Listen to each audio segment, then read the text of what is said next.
Happy Friday, everyone. Welcome to the Wall Street Blockchain Alliance's Crypto Roundup. Today is Friday, January 30th, 2026. Ron Quaranta here with my amazing friend and co-host David Brill. I think Josh is working on technical details. Hopefully she'll join us soon. Thank you, everyone who joined us on LinkedIn Live. Thank you, everyone on X who's watching as well. Before we begin, David, our usual disclaimers, obviously.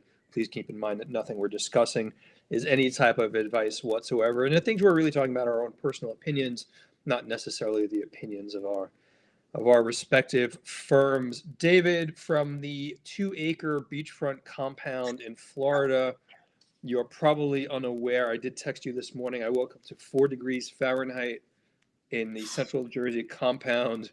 How are things down Florida way? It's a little chilly here compared to normal, but I'm not going to complain with it being in the 60s. It is supposed to get a little cooler this weekend. I'm actually headed to Nashville where it's supposed to be in the 20s and 30s, so have to see about that. But Are you prepared for 20s and 30s? I actually need to get a jacket out of storage because I intentionally put all the warm stuff in storage, but it's fine. But I'm not going to complain compared to what everybody's dealing with in up north. But I would say it's pretty business as usual. Yep. Welcoming Josh Clayman to the show. Hey, Josh, how are you? Hey, I'm great. How are you? It's great to see you guys. Nice to see you guys living the 4-degree Fahrenheit dream every morning in central New Jersey. David, Josh, there's a lot of news to cover. Josh, I'm going to come to you first. I have to do it. I'm sorry. But there was some news from both the SEC and from Capitol Hill, but the SEC put something forward very recently on tokenized securities. I have not read it yet, but I would love your perspectives on what the SEC talks about when they talk about tokenized equities. So, I think this is a really important topic. Actually, before we go into the SEC, can I just give some background about something? Go for it. Okay, so in discussions with clients, don't worry, nothing privileged, but others, financial institutions, large asset managers, others, digital native folks, random people. One of the big questions. People on the street. Yes, exactly. Maybe not, but it's getting there. But one of the things that comes up is when you talk about tokenized securities, like what even are we talking about here? Yeah. So we've talked about this a little bit on our prior calls, and I think it bears repeating. Some of what, actually, I'll lead into this hopefully in an elegant way. When we say like what is even happening here is one of the big questions that often comes up is, do you actually own an equity interest, right? If you have a tokenized equity, or do you just have some sort of price tracking? Yep. Is this tokenized thing that you have, did someone purchase a swath or a number of equity interests that correspond to this? Or are we just talking, some other thing? And when we say tokenized securities, could that even mean certain ICO type things? So what the SEC did was it clarified rules for tokenized stocks and tightened scrutiny on what's called synthetic equity. So basically, for true tokenized ownership of stock, the SEC made clear that issuer approval would be required, and basically was making clear that many tokens for stock that are being sold in the market, that they only offer indirect exposure or synthetic exposure. And there's a great article on this on CoinDesk right now by Sam Reynolds. I think that this is super important. I also would just notice, I also would note that, to the extent you do have tokenized true equity, you also need to look at the state statutes and the organizational documents of the issuer to make sure you can do this. So that's what I would say at a high level. I think this is something that has come up a lot just in practice, where people say, hey, what is such and such doing? I hear they're selling tokenized stock, And then when you delve deeper, there may be FAQs or other things on the website that say like, this is actually, we are not actually selling you equity in the entity. Yeah. So I think this is an important clarification. You know, Josh, thanks for that. And David, to that point, we've had this conversation on legal working groups. We've had this conversation on our tokenization working group. David, I guess the question becomes, the takeaway in a lot of the media about it is if it was a security before, it's a security once tokenized. David, it's not so simple. It's not as simple a question as, are you talking about a digital twin of an equity, correct? Because they're not issued on a blockchain per se. Well, yeah, I mean, look, we have to remember that when you think about equities, what's the value of the equity? It's one of 1,000 or whatever has been, authorized, issued, and is actively trading. So when you're creating these synthetic equities, they have to either be on a ledger and be counted for, or they're just synthetic.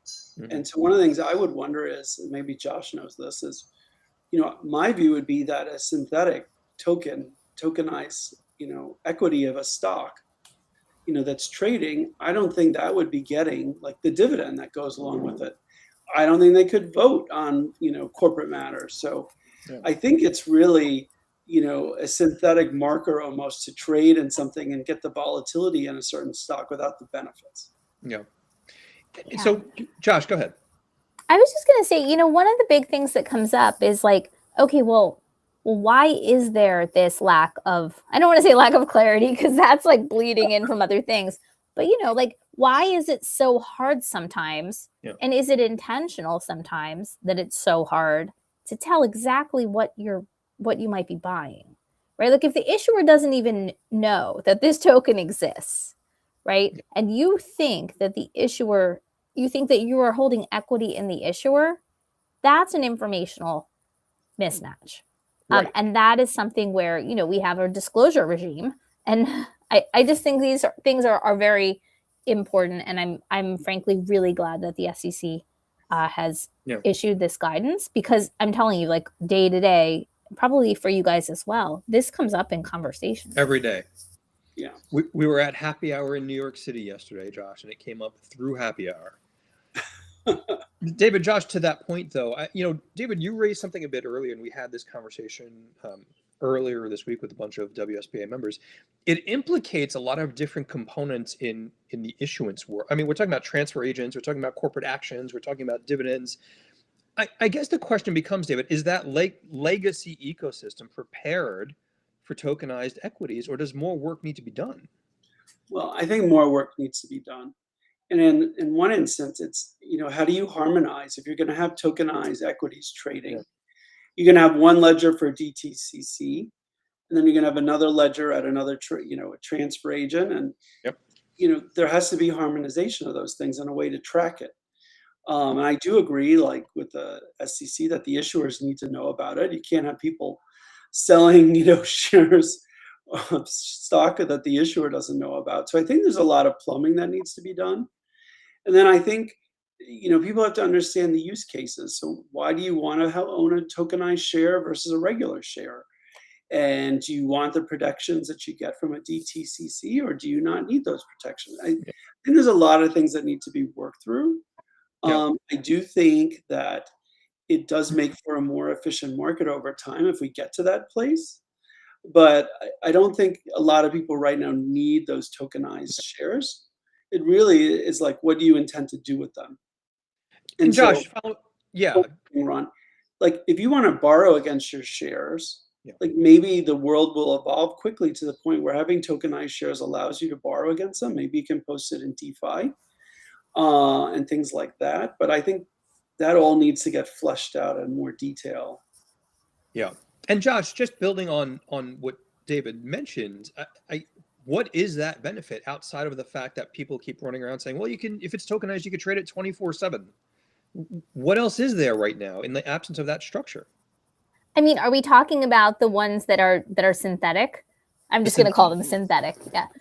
I think, I mean, part of, well, this is, okay, all caveats apply. I know we have the disclaimer, but this is just my thought generally. Yep. A lot of times people may, may say, well, actually, let me back up further. And this is not the case. I'm not saying that this is the case for all of the types of platforms that offer this. Right? Yep. We all can name numerous examples. And over time, there has been increasing clarity on the websites and otherwise about what exactly has been offered. Because I remember searching back, like at the time of Bitcoin Las Vegas. And even as between then and now, I remember being asked by an Asian client about a particular platform and a particular type of tokenization. And not being able to find the right answer. And I recently went back and checked, and I'm like, oh, FAQ is very clear. But I do think part of it is that, as you guys have made clear, we're not having the best alt season, right? And I think people, or we haven't been, maybe that will change. And yes, some people are interested in holding Bitcoin, ETH, certainly other tokens out there. But I think a lot of people still in the mainstream, they're more comfortable saying, hey, I've got this stock, right? And so I think there is an attractiveness to saying, look, I'm purchasing, an interest that relates to this company somehow, as opposed to I'm purchasing a token that is relating to this blockchain ecosystem or something like that. But again, I'm not sure how much. Like I said, I am very happy about this SEC clarification because literally it's something where I've been telling, large banks and others, when someone talks to you about tokenized security platform, right? Tokenized equity, tokenized bonds, that should be the beginning of the inquiry, right? Because then you also have to get into questions like, okay, now this is probably beyond the scope of our show, but is this a bearer instrument? Is this a mirror record? Is this a record? Really and there's the show. Yeah. Well, no, I guess our show can be whatever we want, right? But yeah, I mean, these are things like, are there rights stapled to this thing that live in a document, or is it completely dematerialized? Now that goes beyond the question of tokenized stock, right? To all kinds of other things, but it's like an endless, I don't know, I was gonna say an endless sandbag, but like an endless purse. You keep reaching and you find more questions to ask. Yeah. Josh, to that point, let me just segue for a second. WSBA members coming to the rescue. Chris Broderson, Josh, can you share the article? Emma was right there with the article link. Thank you, Emma, for tuning in. Josh, David, I want to build on that a little bit because we had this conversation in one of our working groups earlier this week as well. And this might be my ignorance talking, but Josh, looking at what you're discussing there, when we talk about leveraging blockchain and tokenization for particular securities, there was this ongoing conversation around, well, what happens if those kind of diverge, David? Could you have securities priced on Reg NMS and you can see the quote, but they are quoted or they exist at a different value or price on different platforms? And how do markets respond to that? And more importantly, how would regulators respond to that? Arbitrage jokes aside. Well, that's where I was leaning into the arbitrage. Look, I mean, it's something that has to get sorted out. But in fairness, you do have pre-market trading and things moving after hours. So this could be just an extension of after hours moves. Once the heavy liquidity comes in, then it will normalize the price to where where the market makers and where the public thinks it should trade. When I say the public, where the bid ask is. So I think it would normalize over time, but there would definitely be arbitrage possibilities. I mean, look, I think the best way to do this is to do these on maybe, stocks that have maybe a smaller float at first, just to make sure you can see how it works. In one sense, I mean, a bigger float is good in the sense that you might not be able to move the price, but if you start seeing a lot of trading in tandem, we just need to make sure our systems are aligned so that, there isn't any double issuance of shares. And, there is a good way of tracking the price. I do think that's an issue too. Yeah, no, David, I totally get it. David, Josh, while we're on this topic of what's going on in DC, shout out to so many of our colleagues, Jason Brett and Adam Goldberg and Dina Ellis, that focus on some of our policy stuff. And I think Josh had to step away for a split second. But David, The other news that came out of DC was the market structure bill came out of committee strictly along party line votes. And I think Josh is having a cat allergy attack or something. But David, do you want to talk a little bit about that? And I guess the question becomes, as much as we try to avoid politics, here we are again, talking the politics of how will Republicans and Democrats move forward with market structure legislation. David, what did you think when you saw that? Look, I think it's important to move forward. I do wish, for the sake of it getting to President Trump's desk, that it was on a bipartisan basis, but it wasn't. Yeah. I mean, I think we have a few issues that at some point decision makers have to get into a room and figure out. I think the most important one, I'm going to put it in two buckets. Mm-hmm. I think for the real part of clarity, it's like DeFi definitions. And I think what's really important is deciding at what point, as a DeFi front end, do people need to do certain activities like KYC and AML, or should they do KYC AML just using a DeFi front end? So I think that area we need to reach some conclusion on it. Yeah. My personal view, and again, all our views here are personal views and not of our companies, is that I think when you're doing peer-to-peer that you shouldn't have to, do, like, who are you who would you be giving your KYC to? Like, I would prefer not to see DeFi platforms, suddenly be treated like centralized exchange platforms. But to that point, David, you could argue that there are some folks, particularly in DC, that would say, well, where are and I'm going to loosely use the phrase, investor protections in that concept?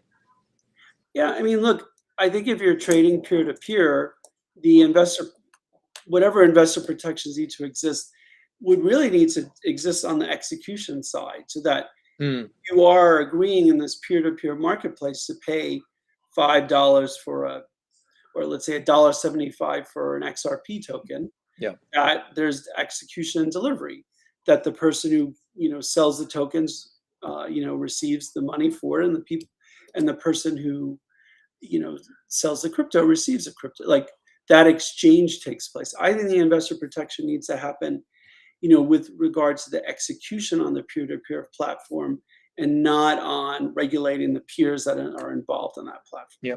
Let me stop for a brief moment.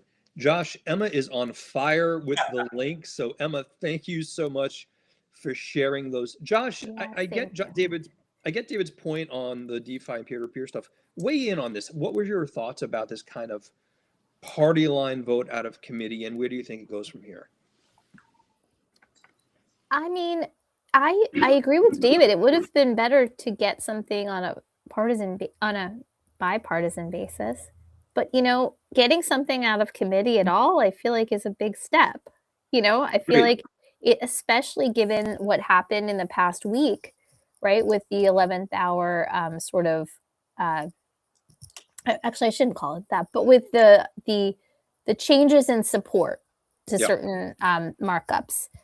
And certainly we've seen comments from banks and others that, including at the highest levels, that the discussions are still continuing in connection with market structure. But yeah, I mean, I think it's a positive sign that we have something that passed out of committee, because if you go back a week, or I'm not exactly sure how many days it was, but there was a point at which, there was a question about whether the deal was off, so to speak, at all. Yeah. And also just thinking back to when we had our friend Adam on the show, my recollection is that he was kind of giving some odds. Now, this may have come from a different discussion with him and may not necessarily have happened on our show, but I recall him saying, the idea is, if we can't even get a vote out of committee, then, nothing happens. And then even if we can, there are some hurdles to being able to get a bill passed on the Senate floor. Yeah. Listen, I feel like any step forward is progress. And, I do think it's interesting, though, that what was that what went through was more, I think, narrowly tailored and focused on digital commodity intermediaries, right? Yep. Because that does go to some of what we've been discussing as well about could we get a skinny down version that maybe doesn't Right. hit on so many hot button topics. Yeah.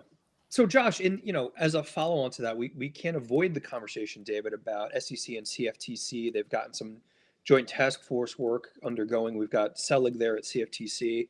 I think I saw recently that Chair Atkins over at SEC had noted that in the absence of market structure, and Josh would love you to both weigh in here as well, they'll move forward on their regulatory powers to give as much structure to these marketplaces as they can. So Josh, I'm with you, and it all seems to reflect progress. David, I'm just going to go macro on you. So what the hell is happening with Bitcoin's price? Yeah. Well, one thing I want to say is that I don't think, barring the bill dying, that there's been a real correlation between the progress that we've seen in Congress and the price of crypto. Like, I think that they have been totally not intertwined, and I don't think the ups and downs in this bill, process is affecting the price. I think unfortunately, the metals and prediction markets have taken a lot of the liquidity out of our markets, and particularly with the altcoins. I think that there was a certain faction of people who were buying altcoins for appreciation and not necessarily about the projects, and we're looking for fast money, and that fast money is now in metals and prediction markets. So I think that's one area. I think there's a theme we talk about until we start seeing these different token projects on apps on our phones and actually interacting with them on a regular basis. That also, I think, stymies the growth of the altcoin market. And I think the other thing is valuation. It's still hard to value a lot of the altcoins. And I think the ones that have more transparency about, we have this many tokens out in the wild, we're not going to be issuing more. And even that people can give quantity on sort of the bottom half of the fraction, the X on how many outstanding there are. That will be helpful, because then you'll know you own one of X instead of one of X plus X squared or whatever more they want to issue. So I think that's, the bigger theme, but we're definitely, we're not correlated right now with metals or the market. And, it's tough sledding for alts right now on a price basis, even though, like, from a building perspective, many of these quality altcoins are far ahead of where they were 1 or 2 years ago when their price was, 1 to 5x where it is. So it's one of these strange dynamics where the projects are building, there's actually more functionality, but the price has been going down because liquidity is moving elsewhere. Yep. Josh, did you catch that? It's tough sledding from the guy living on the beachfront compound in Florida. Did you I did hear that. I did. Josh, go ahead. You guys are quick today. I was trying to like just sort of There's a lot slip of those in, but you guys are on it. So I was wondering, guys, like, where in this, if at all, fits in the Fed's rate decision from this week? Interesting. So David and I were talking about that in the virtual green room earlier, Josh, and we've got the Fed standing. You have a thesis? Well, I mean, I think, in days past, a Fed rate decision not to cut to that point would have been net negative. I think we're kind of in a net negative trough for a lot of the crypto regardless. I almost would have imagined, David, at some point in the past where the Fed said, we're not cutting rates, it's risk on for a lot of people, that would have made Bitcoin fall out of the bed. My argument is it's already out of the bed. So I don't know. I'm almost impressed by how much it was able to hold on at 83.1, David, in the wake of no Fed cut. Yeah, and look, we started the year at 88. Right. So it's not like we've had this, amazing move downward. I think it's the altcoins that have really gotten hit harder. Yeah. Look, we talked about this before. I think we share the sentiment that the core inflation rate should be 3% and not 2%. And based on the numbers today, we're at 3%. And so I think that the numbers today were worse than people were expecting. Inflation is sticky. And, I just don't know that 2% is realistic anymore. But not sticky across the board, David. It is very segmented. When you look at Yes. PPI, the estimate was 0.2%. It was actually 0.5, which is a 3% annualized. But I got to push back on that a little bit, David. When you look at some of the other stats that are derived from greater data sets, I'm thinking Trueflation, shout out to them. They are not members. We don't work with them, but they have some really interesting data sets that inflation is sub 2%. I'm going to ask a really loaded question for both of you. Who do we believe?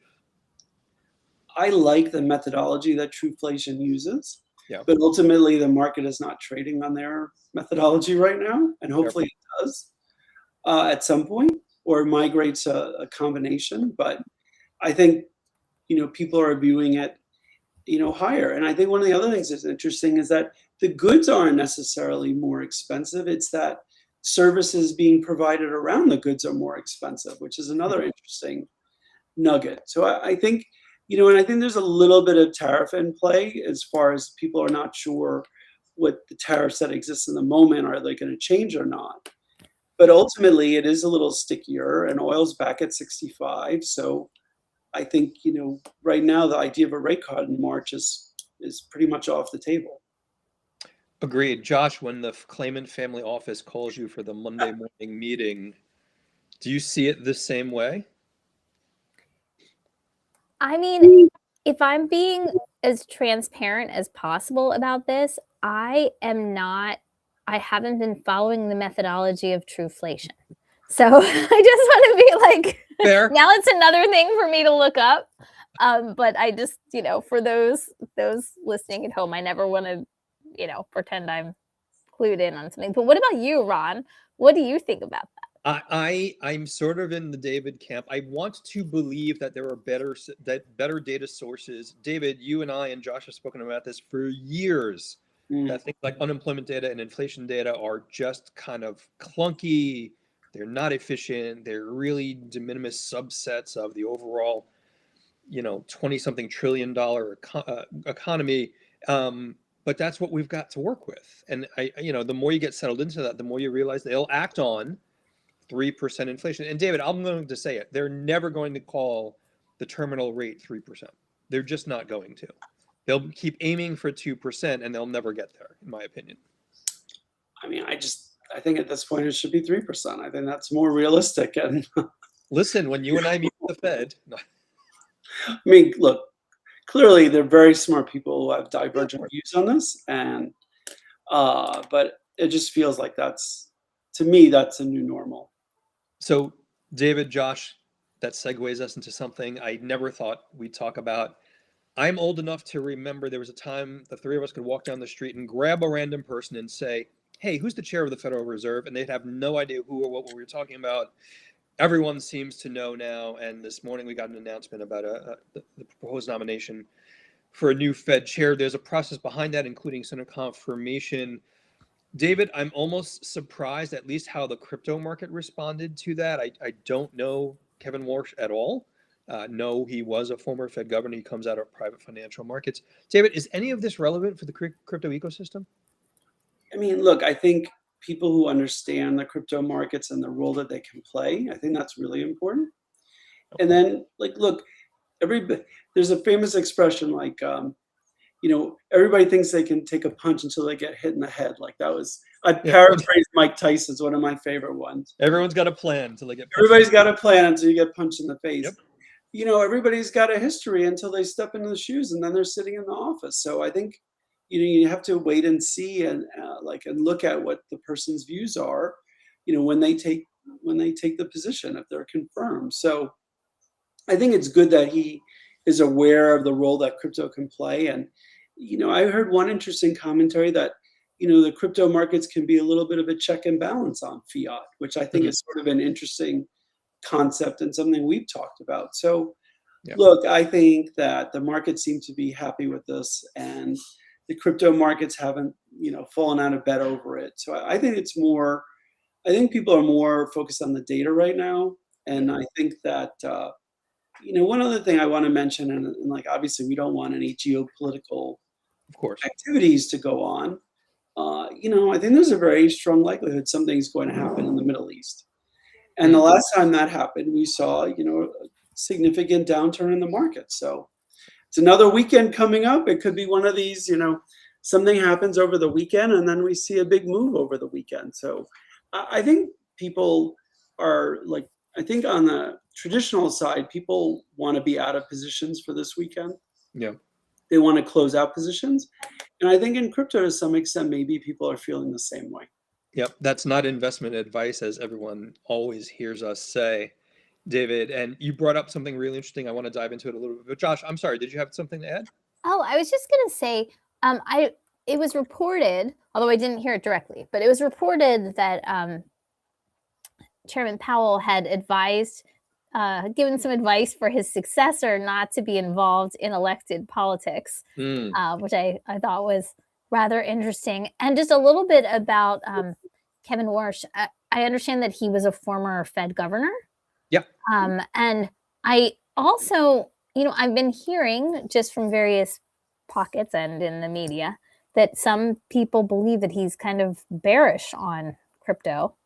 What do you guys think?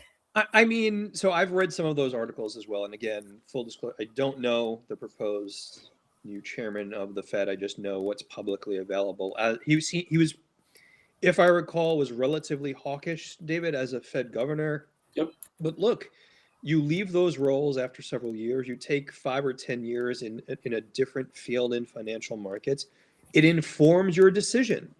So I don't know that he's necessarily negative on crypto broadly, but I just don't think he'll be a dovish, let's cut rates no matter what. I think that some of his, look, I haven't done a deep dive on it, but I think some of his commentary has sort of shifted from being hawkish to maybe moderate and maybe a little dovish, but maybe we'll say in the middle. So again, like I said before, I think we need to see what his philosophy is when he gets into the chair and let that guide us. Yep. But I do think that the numbers are guiding us that we're not going to see a rate cut in March. I want to point out for a brief second that Josh is in competition with Emma. She's throwing links at us fast and furious. I can't even read them fast enough, but Josh, thank you. I will review later. Josh, go ahead. Well, no, one interesting thing is, even though I've seen that reported, what I've mentioned about, and I put in a link to David and Ron, it would be an interesting choice for President Trump, who is so out front on crypto, if he were to appoint somebody who were not enthusiastic or at least even on crypto. So I guess, like you said, we'll see what happens when a person is in the actual seat. What I would say also is that, I need to get used to using the terms hawkish, dovish, and when to use bearish as opposed to either of these, because you took to risk on, risk off. I'm sure it'll be no problem, Josh. Josh, David, we've only got a few minutes, and thank you for everyone who joined us on LinkedIn Live and on X. If you've got additional questions or comments for David or Josh, please let us know. David, I'm going to rip up the script. It's something we didn't get a chance to talk about, but I think we've all keenly seen in the news. You've been talking about gold. We're starting to see some pretty large players in the space buy gold. I'm thinking about the recent news on Tether, for example. David, what's it is a smart move, I guess. What's the long play there in your mind? Well, look, I think diversifying makes a lot of sense. Yeah. Tether, by their own reports, are printing cash, and lots of it. And I think they're, again, not having involvement, on how they're allocating their resources. But it makes sense to, allocate it in different places, and gold being one of the places to allocate it to. They're looking pretty smart because they've been buying it for a while and it's run up quite a bit. So I think that makes sense. I think they need to own things that are liquid. I know this is their excess capital that they have, but no, I think it's a prudent move.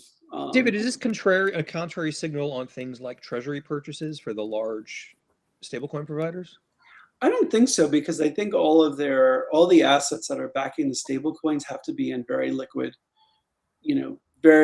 assets. So I don't think owning hard physical gold is as liquid as they need to be, because you'd actually have to deliver that gold Yeah, it's not a tell on treasuries particularly. No, but I think it makes sense to diversify. Yeah. I mean, you're talking about a lot of money, that they have now, and I think it's prudent. I don't think it's anything against owning treasuries or something else. I think it's just you reach critical mass and you want to have, different asset classes. Yep, understood. Josh, you've got the gold bars stored somewhere, right? What's your take on the gold move? I mean, I have certain clients who are very gold is very important to their business model. So I'm excited for them about some of these moves. I do think, I don't know. I don't know. You guys watch these other prices so much more than I do, I have to say. For the audience, we drive Josh crazy. I love it. I love it. It's just like if you're looking for unique insights from me about these things, like David, did you notice? Buyer beware. He avoided the gold bar comment, though. I will point that out. Yeah, we know Josh likes her. She likes her bling. We know. Josh is long gold and diamonds. We know that. Long gold and diamonds. Exactly. Well, David, Josh, we're just about out of time. Lots of stuff to talk about. We'll all be sharing the text messages over the weekend. For everyone who's watching, thank you so much for tuning in. If you didn't get a chance to ask your question, info@wsba.co. Josh, David, we've got a lot going on at WSBA. We're getting ready to submit our FDIC commentary on the proposed rulemaking, working with the one and only Emma Channing on also contributions to UK stablecoin proposed draft legislation. We're hoping to have that done next week. Josh, I'm going to put it out there. We're scheduling a quantum webinar sometime early in February.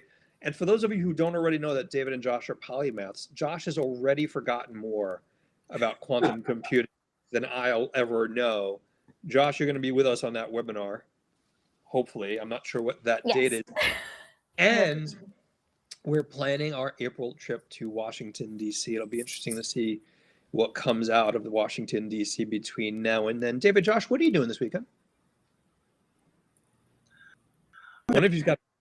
I will be finding some warm coat for that trip because shockingly it's going to be in the 20s and 30s in Nashville. But I actually will be reading the FDIC letter in between having some barbecue and watching the end of the Australian Open. So I think those are like my priorities and work as well. Josh and I are testing out like new electric snow shovels just to get out of our compounds.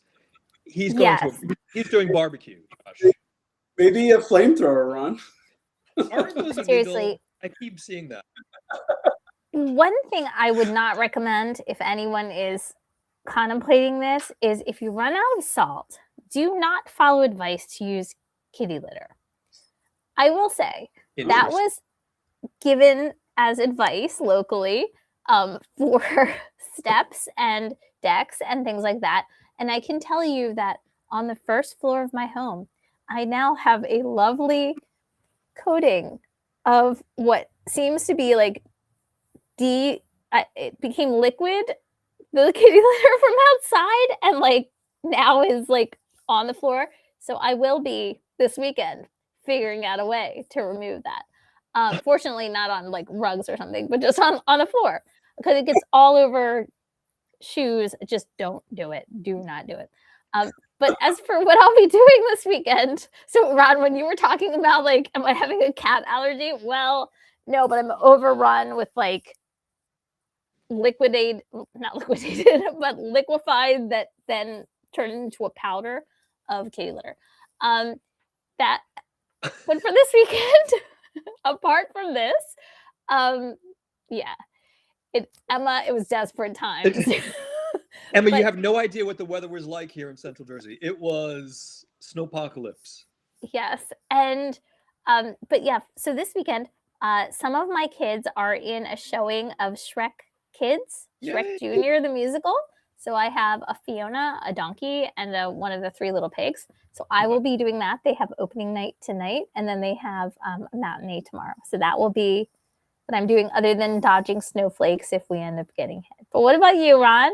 What are you up to? I'm sorry, Josh. I'm having a hard time getting this image out of my head. David, I just have this image of like every neighborhood cat near the Clayman compound just showing up like at her front porch and just like So bad. I just have so many questions about the like.